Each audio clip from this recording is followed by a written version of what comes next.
Welcome back to DBS and the DFL studio. Tonight we're talking to oncologist Dr. OWEN Gabriel and cancer survivor Rufus BOUSQUET. And soon we're going to talk about cancer. Now, Dr. Gabriel, what is the most common cancer for men, and what are the symptoms of those cancers? I know there are lots of them, but just give us an idea. So, generally we hear a lot about breast cancer, and for women, and there's an October's Breast Cancer Awareness Month. But for men now, people suggest that prostate cancer is the one we commonly emphasize on. However, in the statistics, global statistics will show that in incidence, that the most common cancer for men would be prostate cancer, followed by colorectal cancer, and then in most cases, stomach cancers. And this is practically what obtains here in Saint Lucia. So as far as incidence is concerned, these are the three most common ones. In the world now, more men die of lung cancer, just as the first cause of death for cancer in both men and women would be lung cancer, and prostate cancer would be the second cause of death. And this is also followed in third place by colorectal cancer and so on. So these are the common ones that we see here, but very little information and emphasis is given concerning colon cancer, colorectal cancer, and stomach cancer, and we'd like to talk about some of those tonight. However, if we start off with prostate cancer, which is the most common cause of death from cancer in Saint Lucia. Can I just stop you there? I mean, would you like us to show those images of the cancer we're speaking about now? Yeah, okay, if we'll show some images as the doctor's talking, but let me just warn the viewers that some of these images you might find, I don't know what's the right word to say. It might make you feel uncomfortable. All right, I don't want to say gruesome or disgusting, because these, it comes from within us. All right, so you may find them very uncomfortable. So when the picture comes on the screen, I will say pictures on the screen, and I'll tell you to turn away, and then I'll tell you when you can come back. All right? Okay, well, so doctor. Well, that just suggests that we're not showing these pictures enough, because we want people to become... It's like showing somebody with lung cancer and their lungs are black or something. That's right. It so discourages you. If smoking is the cause, then you sort of get away from that. So perhaps it's good to gross them out, That's right. Yes, that's right. yes. In saying that, I remember once, a long time ago, I took my children's friends to a museum in England.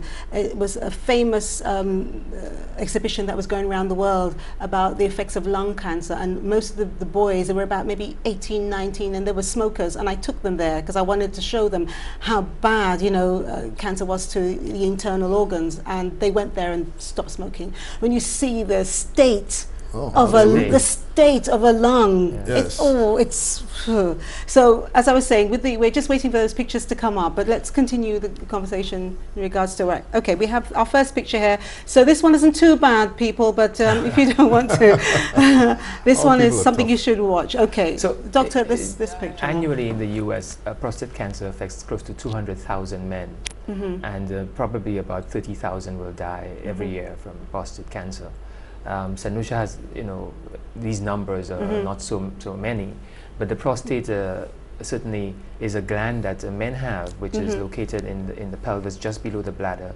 It's a gland that is made up of fibrous tissue, muscular tissue, and its role is to provide prostatic fluid that will help the sperm form part of the semen, and will help the sperm make its way to the ovary, the egg, and so on. Okay. Generally, when a man is born, the prostate is the size of a pea, and as he gets older, he has two growth spurts of his prostate. Is that what we're showing on the? Can you kind of tell people what it is they're seeing? That yellow image that you see there would be the prostate, and important to note is that it's right below the bladder, and there's a tube going through it that we call the urethra, and the urethra is that tube that carries the urine from the bladder through and out, of the body. And certainly when you have problems with your prostate, whether it's growth or inflammation or infection, you have urinary symptoms. So you may have problems evacuating your urine, you may have problems with sensitivity, it might be painful, it might have burning sensations because of the location of that prostate with your bladder.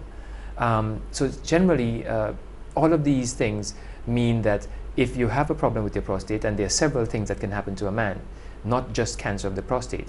So you can have, as I said, inflammation, infection. There's such a thing called benign prostatic hyperplasia. And benign prostatic hyperplasia means that the gland is enlarged, it's hard and firm, and this is one of the ways that doctors will examine the prostate by doing what is called the DRE, or digital rectal examination. That's what the men don't want to do. Exactly. That's what scares them. That's right, that's right. And there's a, you know, there are myths about it, and there's a phobia about it, but it's a common medical procedure that men should have because it's life-saving. If you're able to diagnose a problem with your prostate early enough, then we can do things about it. How is it examined? Is the man standing up or is he bending over? Well, usually the man is lying on his side. On his side. Okay. And the doctor proceeds to... No, but you're laughing at this thing. I mean, I don't see any problem with it as long as you get a female doctor to do it. Just, you know, it's a lot easier to stomach. I mean. That's another thing. It should not matter. You men are something else. Well, you know, I'm in Saint Lucian, so I'm going to reflect the sentiment of most Saint Lucian men. I'm going to represent them here this evening. Yeah, well, we appreciate whichever doctor that you get to do it, it will be helpful for you. And it's not a painful procedure.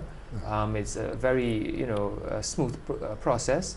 Man comes in, the doctor does this with a lubricated gloved finger, and he examines the entirety of the prostate, its contours. He looks at the consistency of the prostate, its size, the shape, you know, whether there are any protruding masses on it. And he's able to say that, you know, whether you might need further investigation. And further investigation might include your PSA, which stands for prostate-specific antigen, which is a blood test that measures a certain protein that derives from prostatic tissue. And this is a picture, for example, of the enlargement of the prostate, where you see the prostate is, the middle lobe of that prostate is quite enlarged, and that would have protruded into the bladder of that man and caused these symptoms, whether it's obstruction, that he would have to use a catheter maybe to get into the bladder and have him urinate properly. It might lead to, you know, that tendency that the man, when he goes to urinate, that he has difficulty starting urination. Mm-hmm. And all of these are signs, and these signs, as I said, are not specific to prostate cancer, but they could occur. And in some cases, we know of people who've had both benign prostatic hyperplasia and the cancer of the prostate. So, you know, there's several things happening in that sense. Mm-hmm. When we look at cancer of the prostate, we talk about stages, and with any other cancer, it's similar. Generally, if a cancer is confined within the prostate and you find it maybe on incidental findings, where the person has done a prostatectomy for benign prostatic hyperplasia, we suggest it's a stage 1. By the time that cancer has encompassed the entire prostate, it might consider stage 2. And when it goes beyond the capsule that surrounds this prostate, and it might go into, you know, surrounding tissue, not including lymph nodes, for instance, if we say it's stage 3, and once it goes beyond that level and spreads beyond into the lymph nodes, into the bone, metastasized, which is the concept that we use for that, we say it's stage 4. And certainly there are different levels of management of this prostate cancer according to the stage, as with everything else. Mm-hmm. You know, and when we talk about colon cancer, we'll see according to the stage, you will see there are different levels of management. So some of these things can include, for instance, you know, and again, prostate cancer has a number of risk factors. The first one that we know of is about your age. So the older you are, the higher that associated risk of having prostate cancer. And these are just studies that I've done in autopsies that you've done on men, you know, who have approaching closer to 80 years old. Mm-hmm. Having a family history of prostate cancer is another risk factor. If you have one close relative, you know, your risk is almost doubled. If you have 3 close relatives, meaning father and brother, you're almost guaranteed into that effect. So as your family members increase, numbers increase, then you also have your risk increasing. Mm-hmm. And certainly we've also associated prostate cancer with race. African Americans have been shown to have a higher incidence, and also there's a higher tendency to die of prostate cancer if you're an African American. There are other things like obesity, you know, diet, exercise, and so on, which are associated, but maybe not conclusively. Mm-hmm. So these are examples of a prostate that has a carcinoma in the prostate, and you see the different texture of that cancer, and you see these nodules, that clusters of cancer cells within it that you see there. And certainly, once this is identified, there are 4 ways that, or more, there are 4 ways principally that we treat it. And one of these, if the cancer is in the very early stages, we want to do maybe just observation, because if this cancer is a low-grade cancer, in most cases the man would not have any clinical symptoms of it. Just the previous picture would suffice for now, as far as prostate cancer. And as it gets into a lot more important stages, and according to the man's age, according to risk factors, according to his life expectancy, we would proceed to do surgery, which means removing the prostate. And then we could also go on to radiotherapy, which have two modalities. One would be external beam radiotherapy, where radiation, high intensity X-rays, targeting the prostate and killing those cells, and brachytherapy, which is where seeds are implanted into the prostatic tissue and the radiation is emitted just in the prostate itself.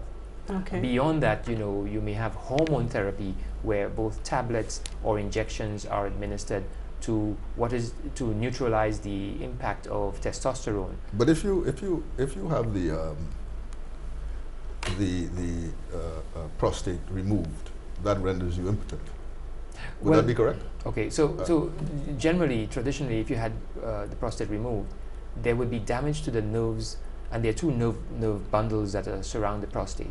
And this damage to the nerves, these are the nerves that allow for erection and ejaculation. So the damage to the nerves, then you would have erectile dysfunction, let's say.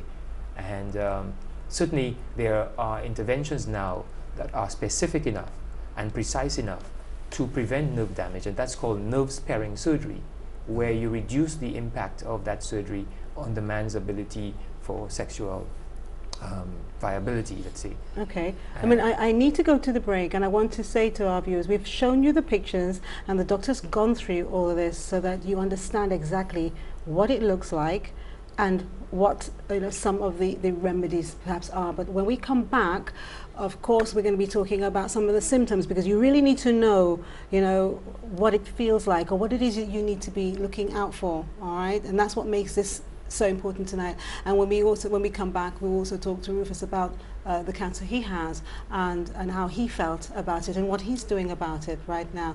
Now, here's our giveaways tonight. Question 1, name 2 risk factors and the 4 most common types of treatment for prostate cancer. That's 2 risk factors and the 4 most common types of treatment for prostate cancer to win a free consultation for you and a family member with Dr. Gabriel. Question number 2, the Meguiar's Brilliant Solutions new car care kit includes 7 different precisely selected products to wash, dry and wax your car. Name any 4 of those products. The car care kit includes 7 products to wash, dry and wax your car. Name any 4 of those products and you'll receive this complete car care kit. Last question, provide 3 colors that make up Infinity Color Shop's logo. That's 3 colors that make up Infinity Color Shop's logo, and the winner will be chosen next week for that question, and they will receive $100 off a purchase of $350.